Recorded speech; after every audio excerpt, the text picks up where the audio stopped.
Hello, this is the Yarn Randomizer, Anna, again, to go over a repair that I need to do. And I did have to be patient again and not just automatically repair this. So, I have been working on this Jimmy Beans wool shawl, and this is the 4th month, and I'm working on the current color. And what happened was I found that my stitch count was not correct here on this first section. Now, what I did was I counted, I checked, I looked back, and I realized that what I was doing was, you can see there is a twisted stitch that travels here, and that's all been executed correctly. I checked it. There is also a knit 2 together that happens along this edge, and there were no misses there. Obviously the count is not affected here. The count is only affected here. So what happened was I turned it over and I realized what had happened was this edge is just supposed to work straight, and I started doing these knit 2 togethers here, and here are 3 of them where they don't belong. They're supposed to happen on this edge, not on this edge. And so and I thought momentarily about just adding in stitches, but I didn't like the idea. And so what I need to do is rip back. And to do that, what I'm going to do is I'm going to take a smaller needle and I'm going to slip it through all the stitches in this row so I can see. When I look at this, I'm going to set my glasses down. When I look at this closely, where is that first knit 2 together? Well, I can see one right here. Oops, make sure I've got this centered properly. And so I can see that first knit 2 where things go wrong happens right here. So what I'm going to do is go pick up all the stitches in this row, and you'll notice I'm starting after this beginning part. I'm going to come back to that. I mainly want to get all of the regular stitches here, so I'm picking up the right leg of each of the stitches in this row, and I'm going to do that all the way across. Now, I think what I will do is I will pause the recording for a bit and then we'll come back. We're back, and I've basically inserted this cord all the way through from one, and I came back and picked up these stitches at the other end. Kind of had to fudge things here, but once I undo, I'll just work out how those stitches are supposed to sit if there's anything wrong. I had to pick up a bunch of purls through this section.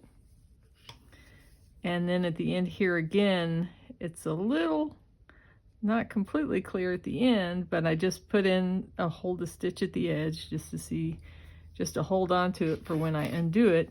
And you can see on the front side, it looks pretty consistent here all the way through. And again, it's through purls on this side. So the next step is going to be, I'm going to pull out my main needle, and then I'm going to rip out to where the mistake row was. So I think I can do that pretty quickly. I don't know how exciting this is going to be to watch, or horrifying. Might be horrifying for some people.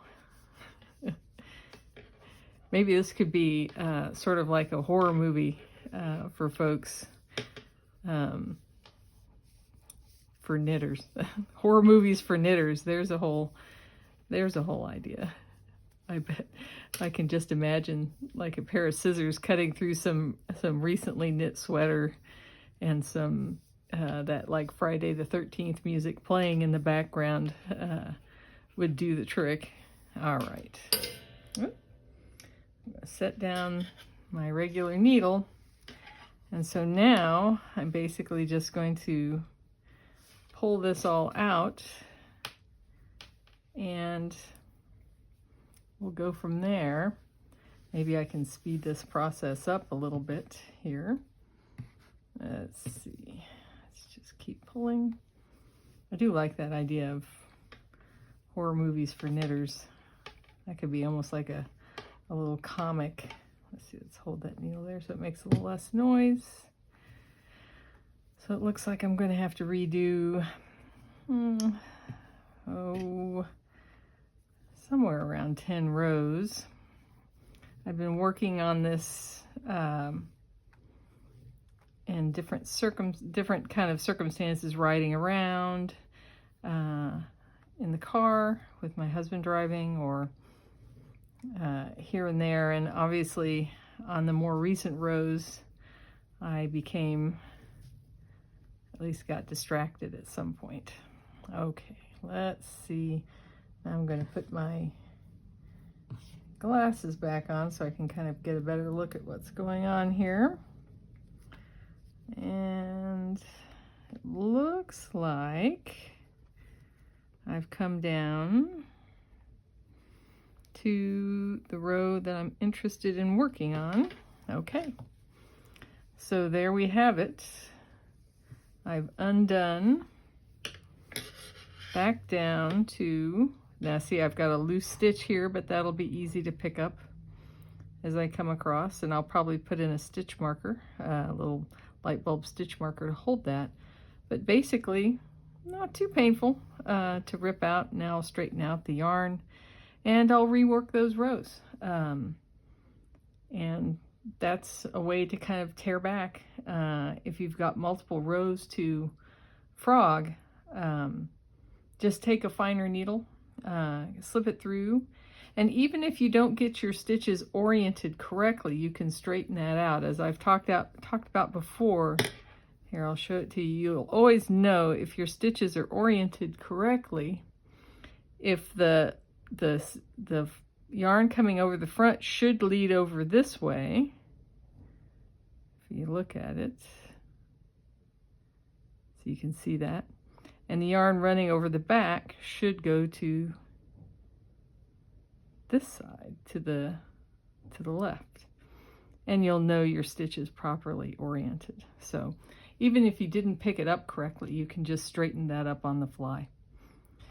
Well, I hope this was helpful and not too nightmare-inducing. And I'll be back with the next time I have to fix something, if I'm patient enough to wait to fix it on camera. And that's it for me. Like and subscribe if you like these, and I should be back with a couple more new videos this week. And enjoy your knits.